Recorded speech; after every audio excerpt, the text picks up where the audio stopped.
Conversation Day is supposed to be a great debate, like we always do on Thursdays. And today we will be focusing our beam of light on INEC as the new screening of the INEC chairman is ongoing. He's the nominee for that position, and his name, of course, is Professor Joash Amopiton as the new INEC chairman. Now, INEC is the electoral body responsible for elections all across the nation of Nigeria. Okay, INEC is the umbrella body that ensures that the electoral process is observed, and it also ensures that whether at state level, everything is done in accordance to the electoral laws of the country. So, the National Council for State, in Nigeria, has approved President Bola Tinubu's nominee, who is Professor Joash Ojo Amopiton, SAN. He's actually a lawyer, as the new chairman of INEC. And this announcement came after Professor Mahmood stepped down from the position that he occupied for 10 years. Remember, he stepped down 7th of September this same year, just some few days back or some few weeks back. The new INEC chairman nominee is 58 years old, and he hails from Kogi State, North Central Nigeria. Remember, one of the reasons that Don Brated for his nomination is the fact that we've not had any INEC chairman from that part of the federation before. Special Assistant to President on Information and Strategy, Bayo Nanoga, announced this information, or made this information known to the whole Nigerians on Thursday, 9th of September, just some 2 days after Mahmood or Yakubu stepped down from that position. And council members unanimously supported the nomination. And also, his governor, that is Governor Ahmed Usman Ododo, described Amupitan as a man of integrity. So that sort of filled, the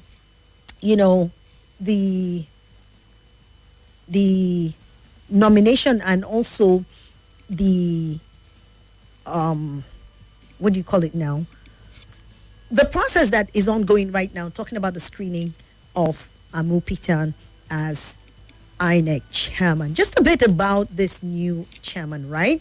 Pending his confirmation, Professor Joash Ujo Amupiton, he is set to succeed Professor Mahmoud Yakubu. And just some bit of facts about him is the fact that, of course, we all know he is a senior advocate of Nigeria. He was conferred with the prestigious rank of Senior Advocate of Nigeria in August of 2014. That's barely 11 years ago. So he's been a Senior Advocate of Nigeria for about 11 years. And he's been a professor of law since 2008.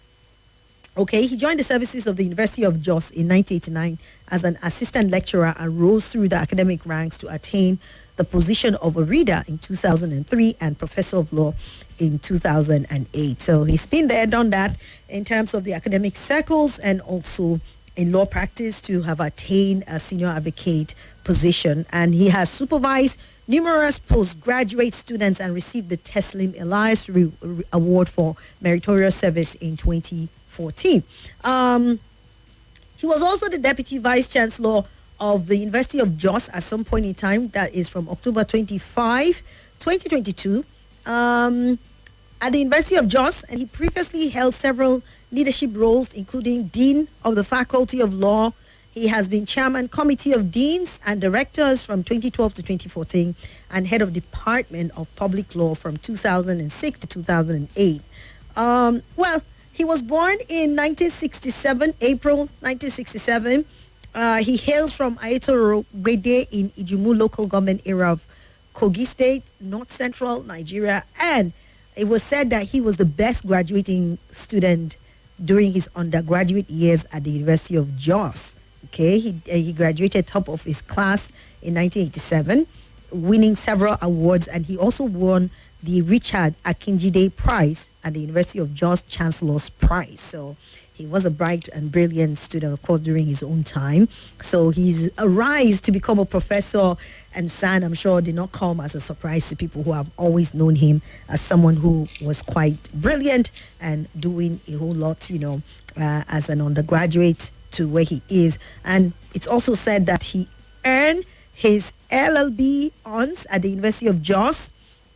He went ahead to complete his BL at the Nigerian Law School. Okay, he got the BL, that is the Bachelor of Law at the Nigerian Law School in 1988. Then he went on to get his LLM in 1993 and his PhD in law at the University of Jos in 2007. And his areas of specialization and interest covers company law, corporate governance, and the law of evidence. He has taught both undergraduate and postgraduate students in this field since 1989.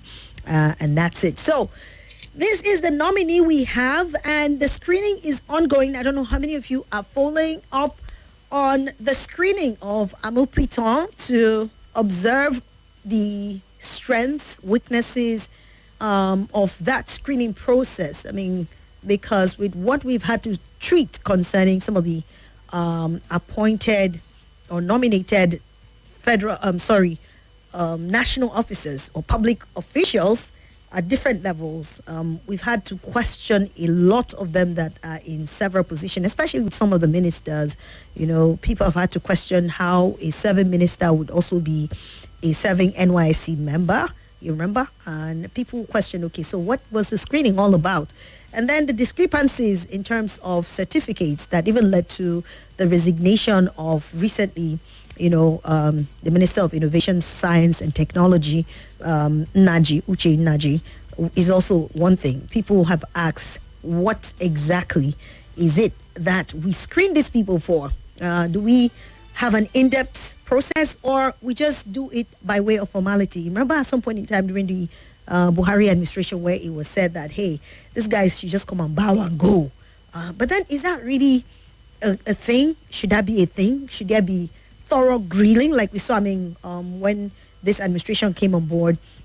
At some point in time, some senators, some legislators were actually trying to push for the questioning, especially for some who had some, discrepancies in terms of their certificates. And at some point in time, you could see some of the senators and some of the legislators who were trying to push for right answers so that they can be sure that these guys are being truthful. But then, how it is, how we do it in Nigeria, how we like to cover up some of the dirt and some of the things that people should be called out for, all because of relationship, political affiliations, and a lot of other factors that we get to see. So yeah, bringing to question the nomination process and the screening process, whether we should do that or take it more seriously in view of some of the controversies that we've had. Anyway, Amu Pitan is before the Senate, and I'm sure, very, very sure he will come out as the substantive INEC chairman. But then let's not run ahead of the process and wait for that screening process to be completed, and then we can get to talk some more about that. Now, this afternoon, I want us to look at the fact that we have an incoming INEC chairman. Hopefully, when he passes the screening and he's allowed to sail through, then he becomes the INEC chairman. Now, having taken a look at the 10 years of Mahmoud and some of the reforms that he brought, many people at some point in time have had to question why he was even given a second tenure in the first place, seeing that most of his predecessors all had one term. But hey, admitted he has done the 10 years. Some have accused him. Some have said, well, he did his best. He brought reforms. And some people said his years as INEC chairman didn't bring any sort of confidence. So I will try to know from you, what is your confidence level moving forward? And then we'll also try to look at the proposed electoral reforms and join it all to this conversation after this commercial. Stay with us. It up very confident. And my secret is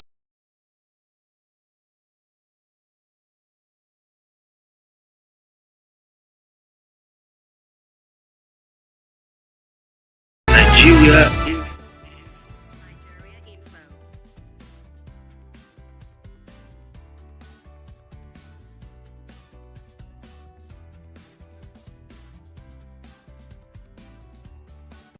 This is Nigeria Info. Nigeria Info.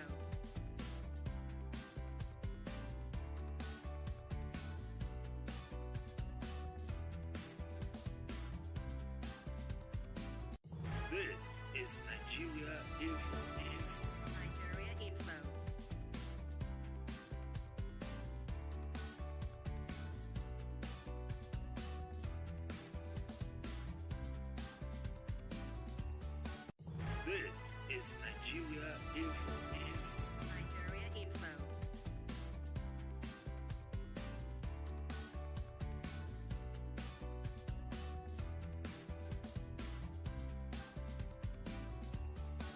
This is Nigeria Info.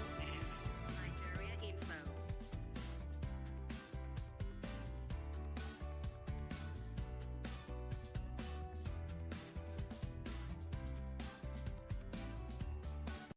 This is Nigeria Info.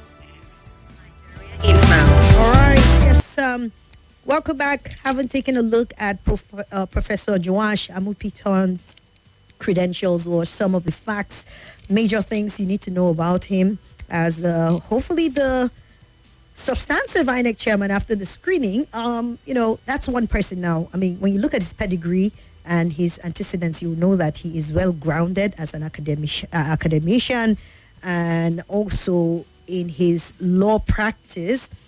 So that's someone who seems to have a hold in terms of his professional capacity. For the longest of time, we always talk about capacity of public officials. We shouldn't just appoint men and women into offices based on political affiliations and who just do not know the ropes or do not know what to do. And that's what brings about failure most of the time, in the sense that if these guys come, they're clueless as to what to do.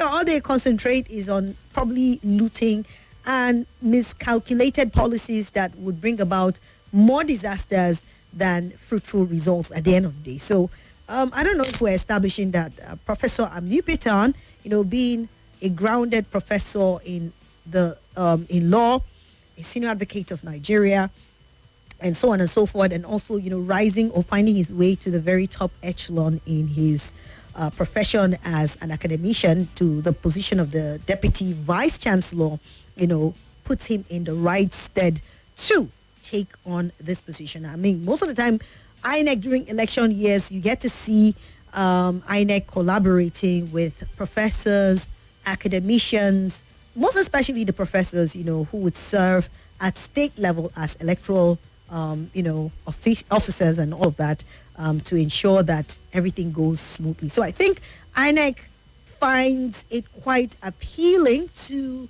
collaborate with the academia in order to ensure that there is a smooth running. So over the years, it's always been like that. When you get to see professors appointed at different state levels to help preside or become the electoral officers. So now having one who would fully head INEC as a body also is what we're looking at. Now, just, before then or before he comes and take his position, we already have a proposal for amendment of the Electoral Act, okay? That is ongoing. The Electoral Amendment Bill of 2025 is ongoing. A combination of different bills, different proposals for the amendment of Nigeria's Electoral Reform Act is on, okay? And part of them is the fact that part of those bills is one sponsored by Honorable Adibayo Oluwaseun Balogun, which is currently gaining attention as Nigeria prepares for ongoing electoral reforms ahead of the 2027 general election. As the chairman of the House Committee on Electoral Matters, Honorable Balogun actually plays a vital role in guiding the legislative efforts aimed at improving the electoral process in the country. And it is crucial to clarify that when you say Electoral Act, of course, which is the amendment bill for 2025, it's just a general designation with multiple bills of similar names, like I said earlier on. Now, that one which is proposed by Honorable Balogun, which is known as HB 2479, that's the bill which he actually has proposed, or he has, presented before the House. Now, this bill sets out to address key areas in Nigeria's electoral framework with several notable proposals aimed at enhancing integrity, transparency of local election. After all, that's what we want, right? All the cries that Nigerians cry out when it comes to Nigeria's electoral reforms is aimed at giving us a fair and transparent electoral process. That's what everyone wants. That our votes count in this country. That we don't go to the polls to vote, and then at the end of the day, people are having questions, people are having doubts, people are arguing, debating as to whether that is actually the result or not. I mean, to a large extent, I think everyone wants transparency. And the only way we can do that is to keep looking at these bills. We can't keep doing things over and over again and expect we're going to get a different result. And that's why after every electoral year, I mean, you tend to see that countries, and particularly Nigeria and Nigerians continue to call for reforms, upgrading, improvements, because that's what life is about. We need to keep improving and improving. Now,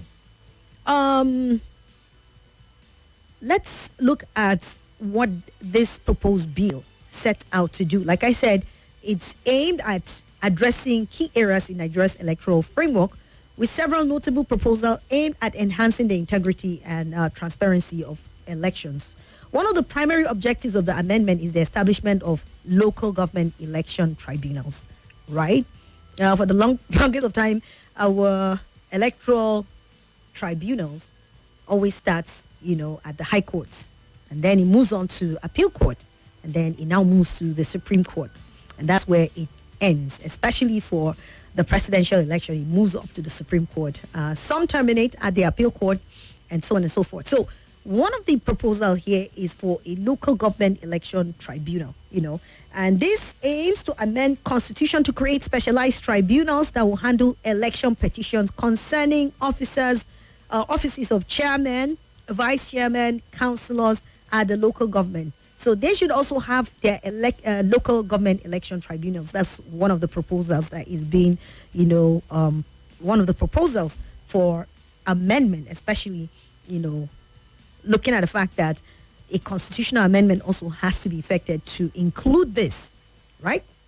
Okay, additionally, the amendment bill also focuses on enhancing electoral integrity and transparency by streamlining electoral dispute resolution process at the grassroots level. The legislation aims to establish a uniform standard for adjudication. The expected outcome is an increase in public trust towards local governance institution, thereby fostering greater confidence in the electoral process. Okay, so that's one of the amendment there for local government electoral tribunals. Now, the Electoral Act Amendment Bill 2025 is just one of several electoral reform measures being explored in Nigeria, and other proposed amendments introduced by various other lawmakers apart from that of Honorable Balogun and the Independent Electoral Commission, INEC, address several crucial aspects of the electoral process, including, very quickly, let me just go through them, and then we get to open up the lines, and I'll be asking you what your confidence level is.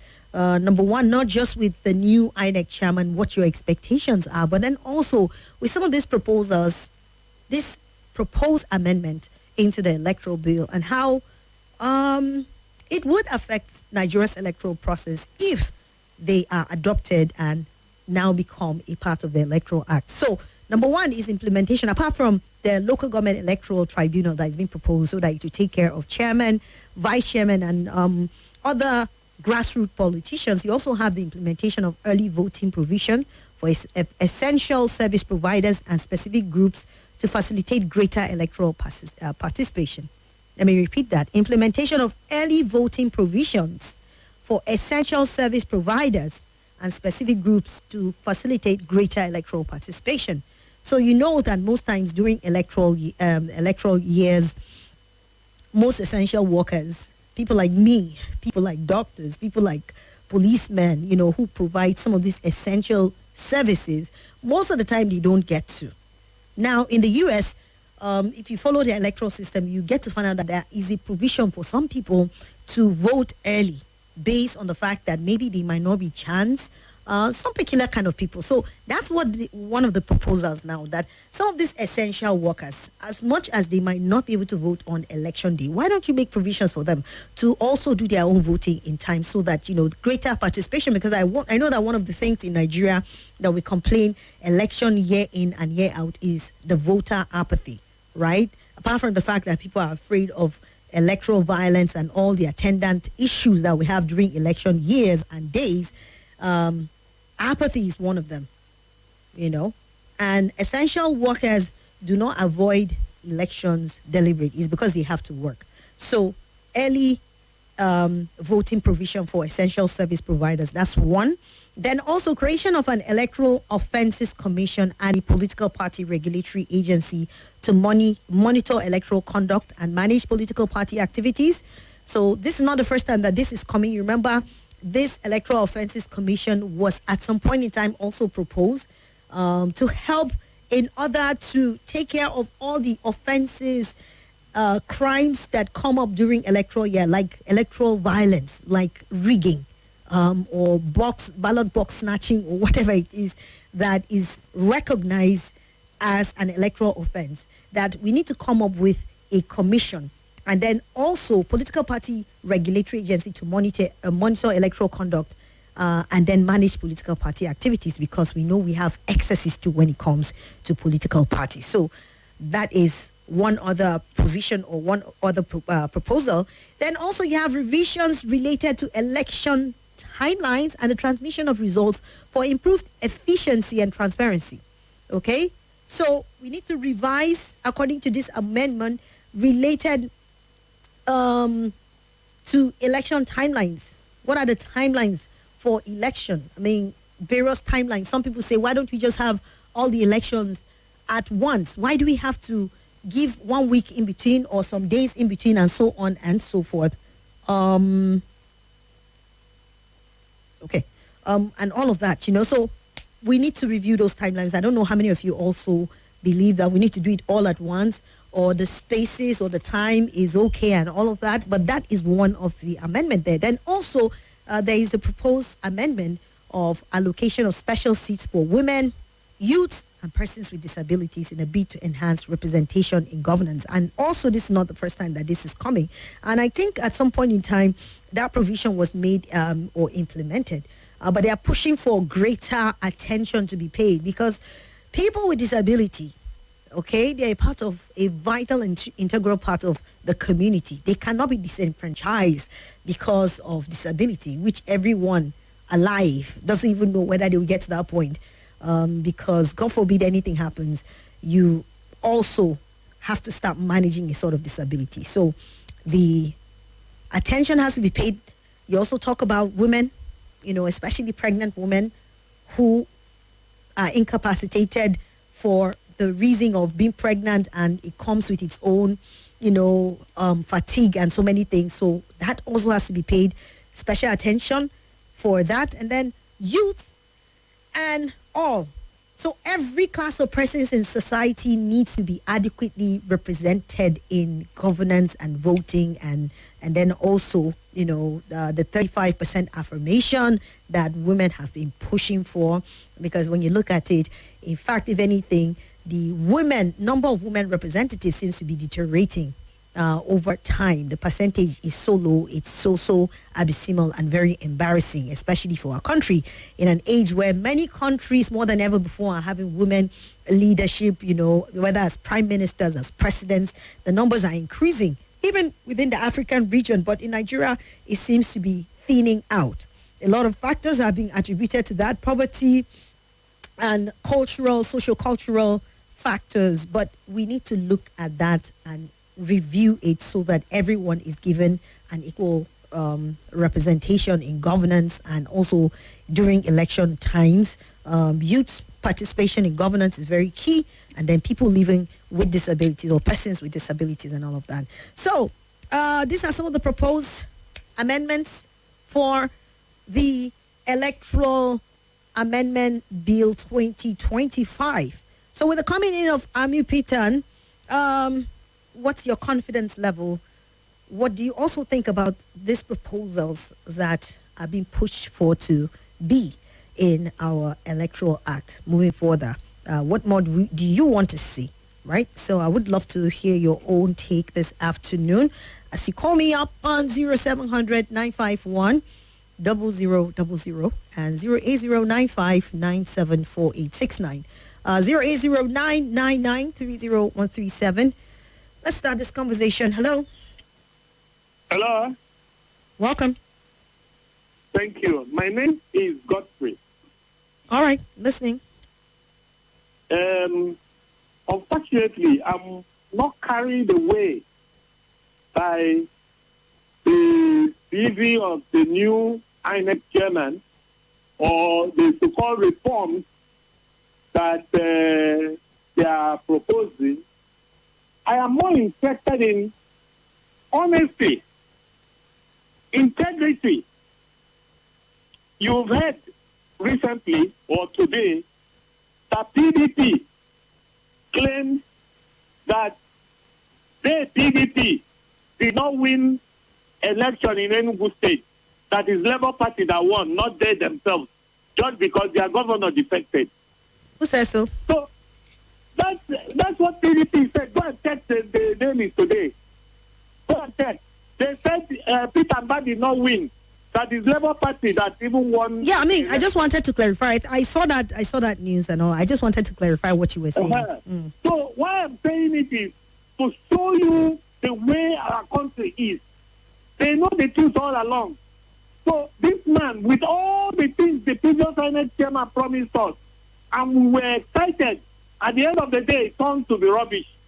So this one now, for me, I will not waste my time going to vote. I will wait and see and be sure that this man is truly a man of integrity. Professorship doesn't make you an honest man or and so on. So for me, I am watching. If he is honest, then I can accept it. But for now, I don't believe in Nigeria. I don't believe in that all those titles, professor, doctor, whatever. I don't know why God created us like this. All right. Thank you. Thank you. Let's listen to other people. Thank you, Mr. Godwin. Hello. Hello, good afternoon. You're welcome. Yeah, my name is Luke. I'm calling from my part. All right.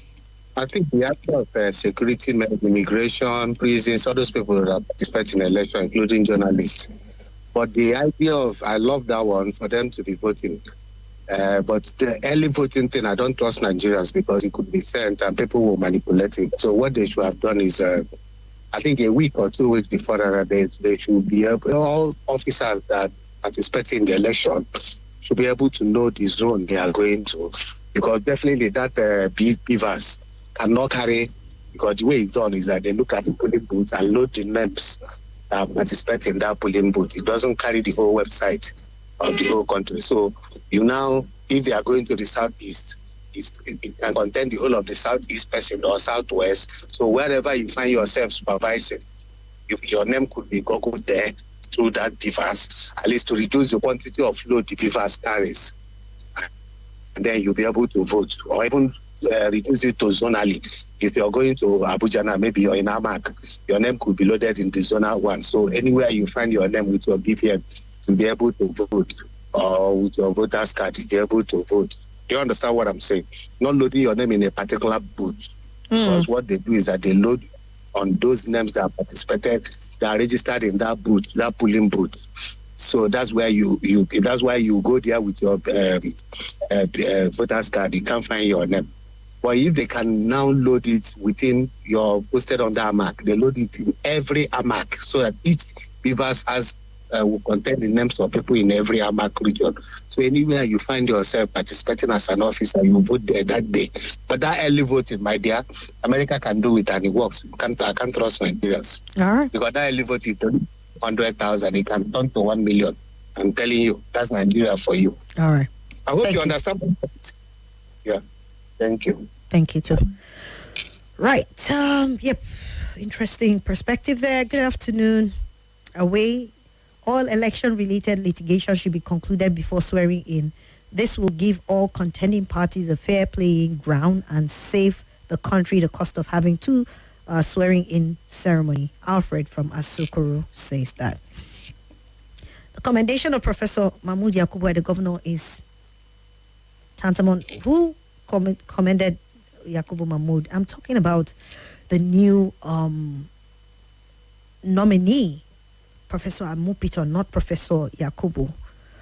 Anyway, you said it's tantamount to rubbing dirt on our faces in the face of the gross atrocities committed by the past INEC chairman, one of which he flouted one of the provision enshrined in the 2022 Electoral Act, which mandates the INEC chairman to observe 7 days review of the presidential election results before making a final announcement of the winner.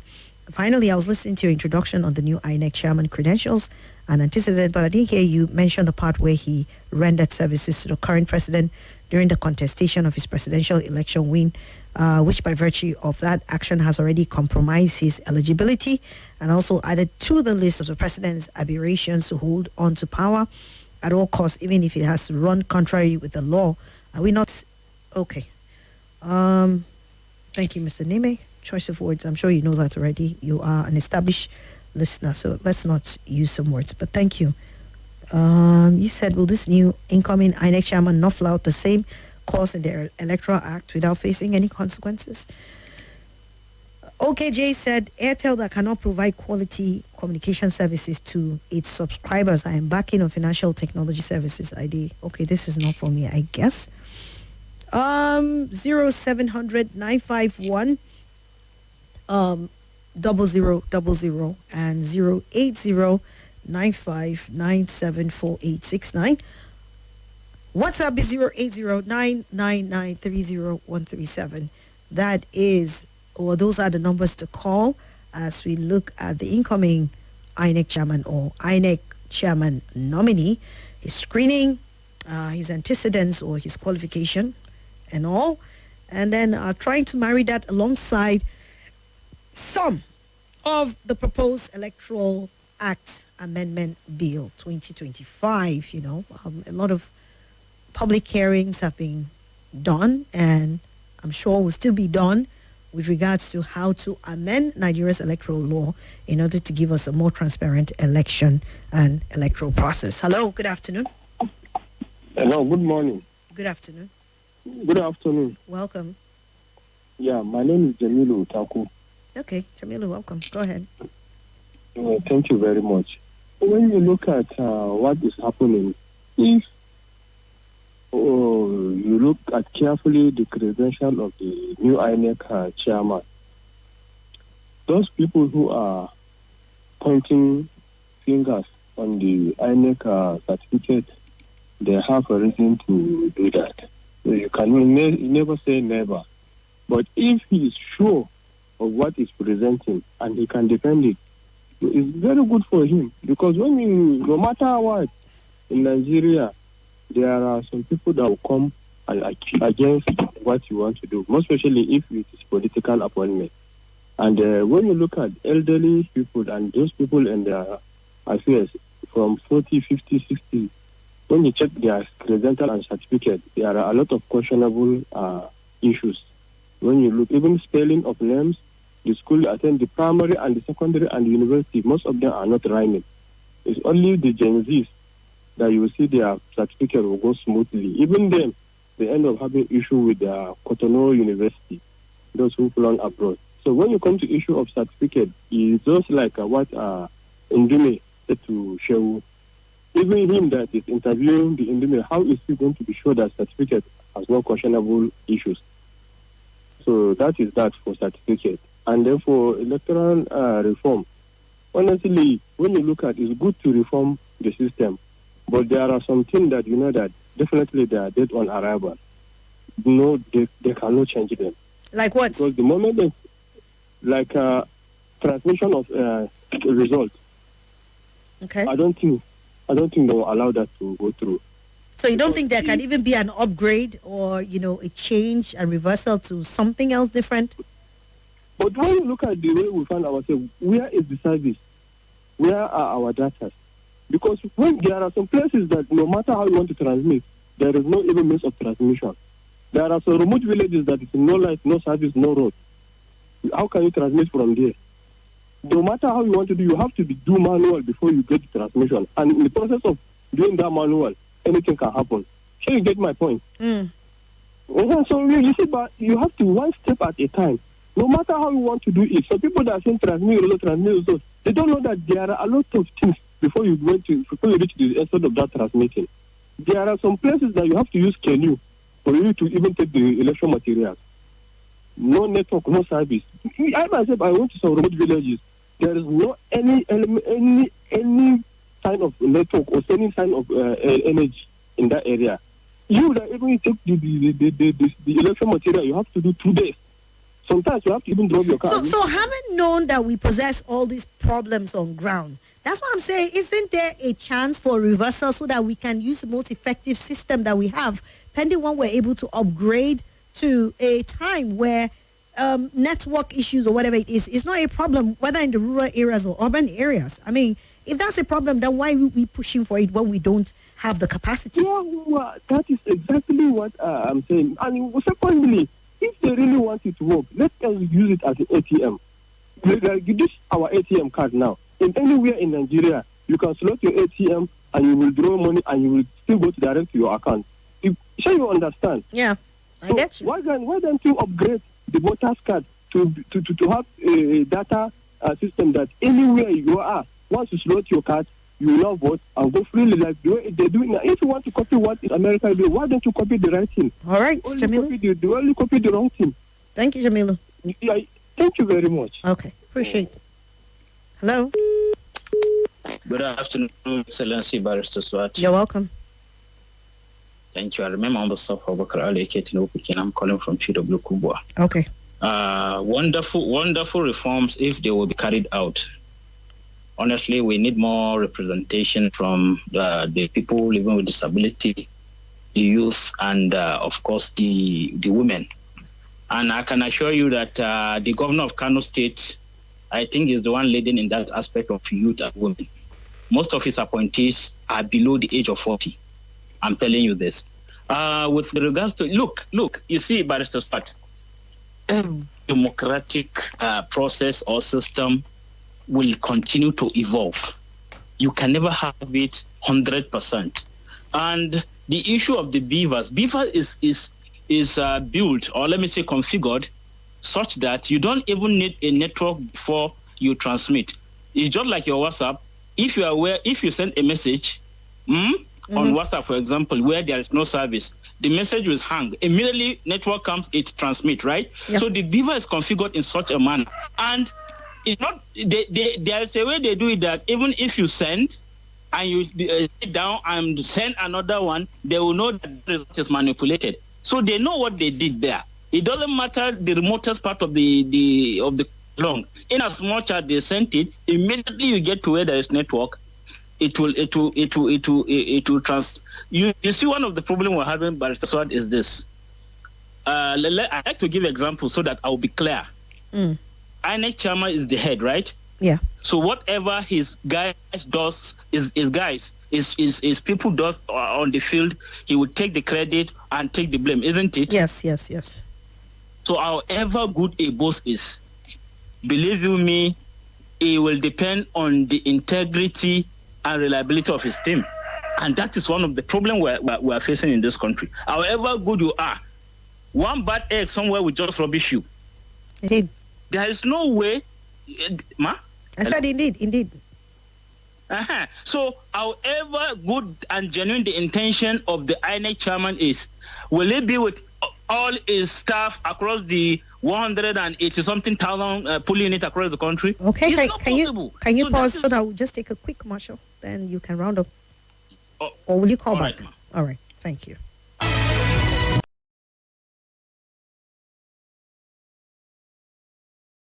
Five times in 5 months, no penalties. With just 25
All right, welcome back. Thank you so much for staying. I think we still have Tinubu Pekin. Hello.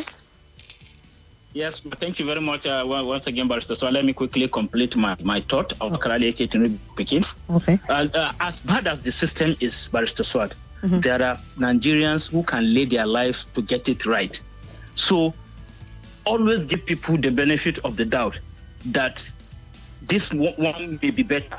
But so I don't know who is the current program manager of Nigeria Info, but believe you me, the program manager sees a lot of things you, his colleague, doesn't see. You, his colleagues, cannot see. He heard a lot of things about the company that you cannot hear. There are things that until you get to that leadership position, before you know it, you will never know it. You will never know it happens. So that is how it is. They always give people the benefit of the doubt until they give you the ability. Because even you that you are talking, even if they give you, only God knows the blunder you will make. So please, and I don't want that position of INEC chairman to be to be made for only professors. We have people with first degree, NC diploma, master's degree or PhD that can do diploma. Hey, God, wait. Let me ask you something. Right? Would you be confident in the electoral process if they bring someone whose qualification does not impress you, that you're not impressed with their qualification? The next thing Nigerians will start saying is, after all, this guy said, you don't even go to school. We've seen that happen several times now. Even with our president, people were mocking. So when you say diploma, I mean, is that realistic in all sense? Barrister Swat. Yeah. Barrister Swat. That is why we get it wrong in this country. We don't look at people's capability and ability. We look at their certificate. And that is why China is where it is today. Do you think it's the INEC chairman that is doing the job? Is it not the same diploma, NCE, level 8 to 12 workers in INEC that are doing the dirty job?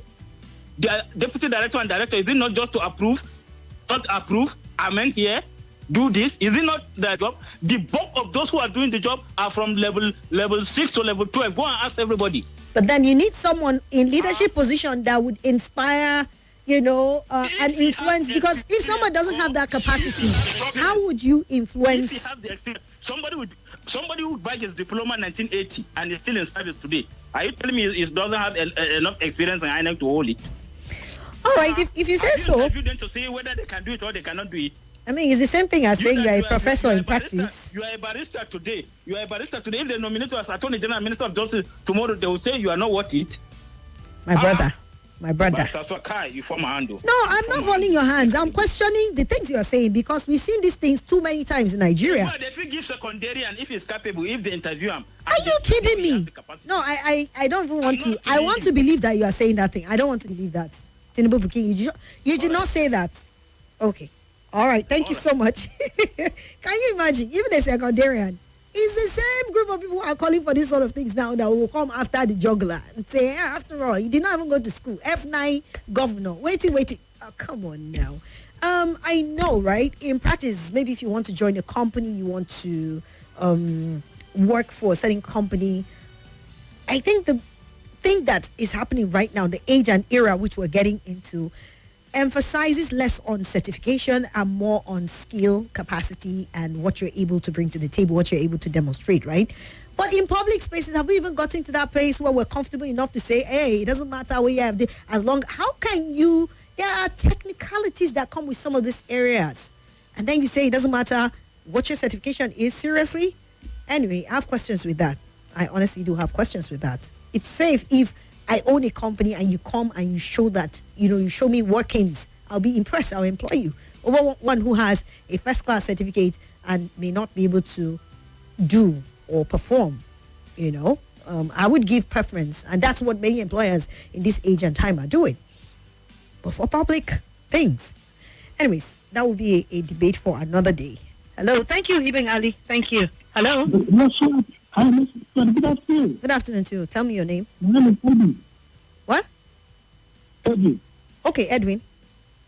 Let me, first of all, before I make my comment, I want to ask you, President Buhari, whose certificate did he Nigeria for 8 years? Come again? I'm sorry. President Buhari, whose certificate did he have? For him to Nigeria for 8 years. I'm sure he's other school start or G4. The man who is there now, I'm sure he doesn't have a degree. He doesn't even have a diploma. I don't understand. He doesn't have a degree or diploma. Certificate in accounting. Okay, you guys, let's not change this topic. Let's stick to the question of the new INEC chairman. I just want to lay the foundation to what I want to say. All right. Academic qualification is not very important. What is important in a situation like this is somebody to commit himself to the job he's doing. I mean, this is a job that is only integrity can do the job. It doesn't require higher qualification. You may have a degree, a PhD in law, and you are not able to know what is involved in it. So I'm thinking that the man, those who are coming here, we shouldn't pay more emphasis to the academic qualification. Let's look at capacity. Nigerians, you guys are so funny. The one was there for 8 years in G4. Yes, that's the certificate. All right, thank you. It's easy to say. The same people that will say it doesn't matter. Tomorrow they bring somebody whose qualification is not impressive to them and they come for the person. I really don't understand. Nigerians were very peculiar people. Anyway, good day. You're asking us about confidence level concerning the proposed amendment to the electoral laws, which are yet to come into being. What confidence level do you think we should be considering the crop of politicians we have?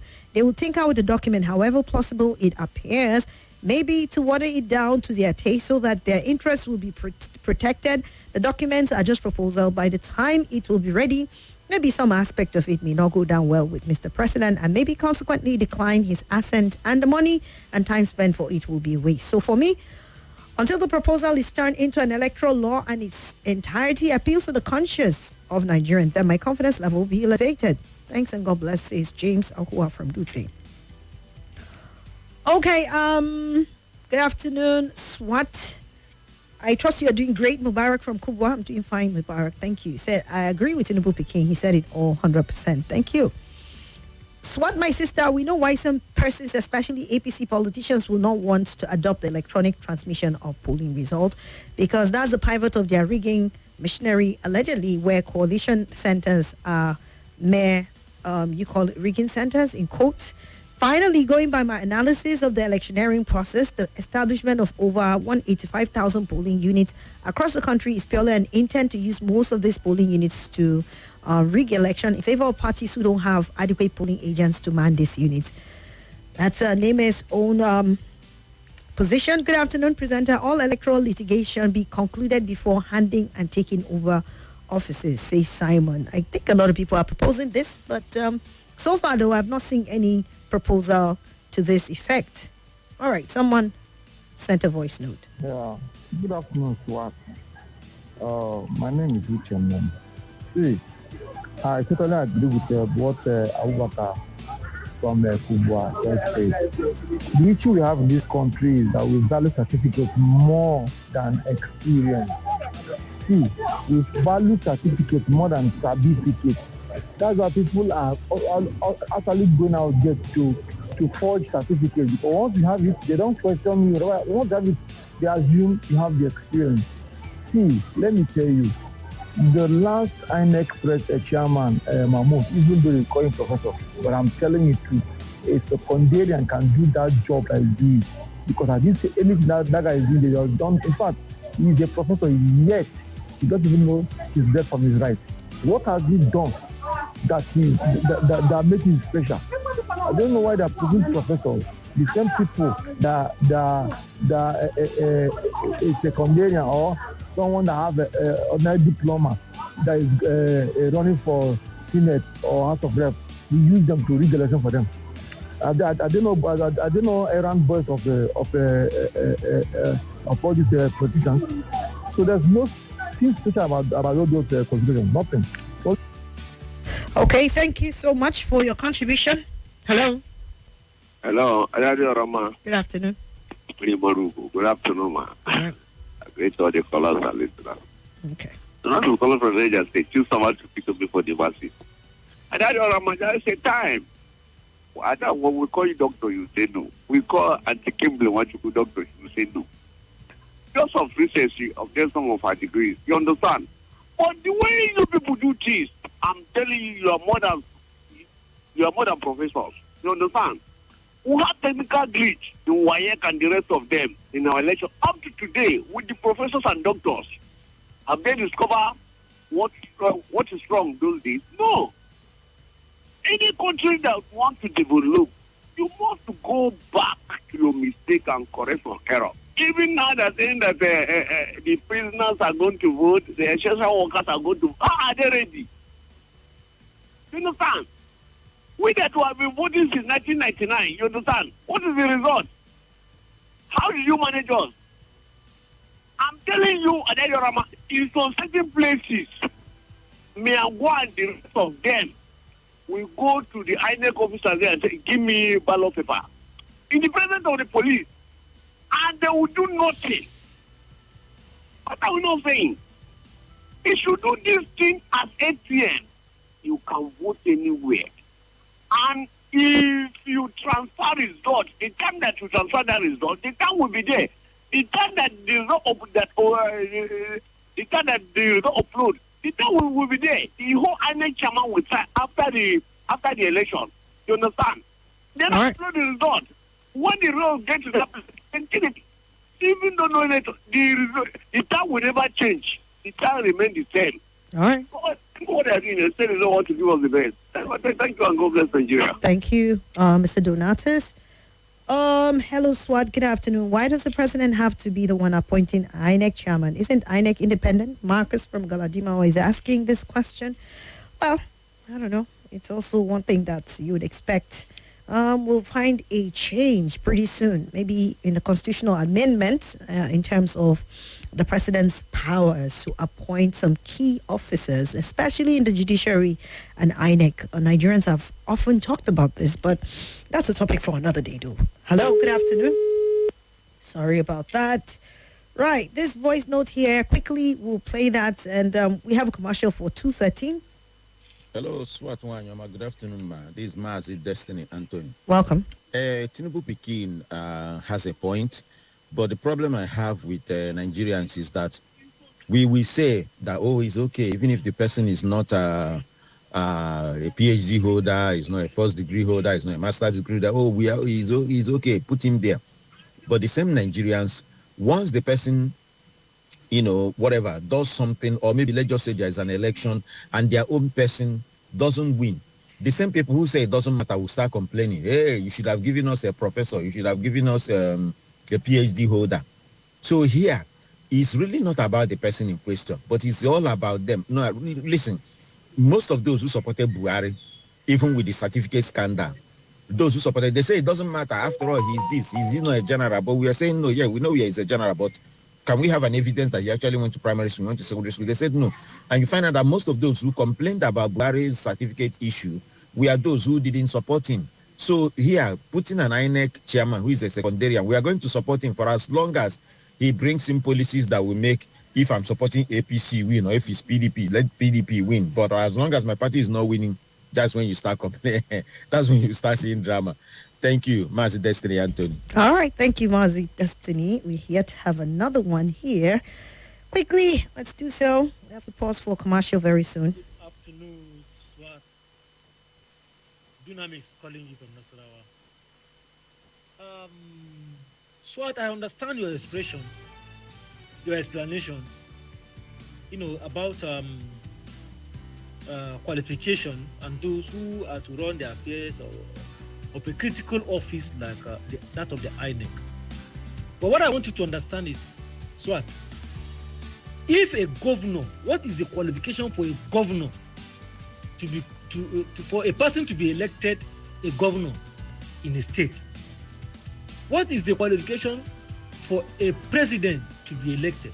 So if you look at those qualifications, you know that diploma in Nigeria is not just it's not something that you look at it ordinarily, because I think, okay, let's look at it this way: the professors that we have that have been running these affairs, what is special about them? Even with professors, what is special about it? It is about integrity. Right. You know what? This, when someone introduces a topic or something different from the major topic, he has a way of deterring our conversation. My question is about the new INEC chairman. Basically, what your thoughts are, and hopes to see in terms of performance and assumption office, and also the proposed electoral amendment bill. That's what we're talking about. We're not talking about qualification. You can chip that in as part of the conversation, but when you turn it around and you're focused on qualification, then we are losing, grip of the topic. So we're looking at the new nominee for INEC chairman in Nigeria who is undergoing screening presently as we are talking before the National Assembly, and also proposed amendment bill to the Electoral Act 2022. And hopefully, if that would change the course and tide of our electioneering process in the country. Okay, we have a commercial to play. And then when we play the commercial, if we have time, we will go ahead and continue. If not, I'll come back to say my goodbyes. Thank you for staying with me. Thank you for your contribution. We have to pause now for a commercial. Stay with me.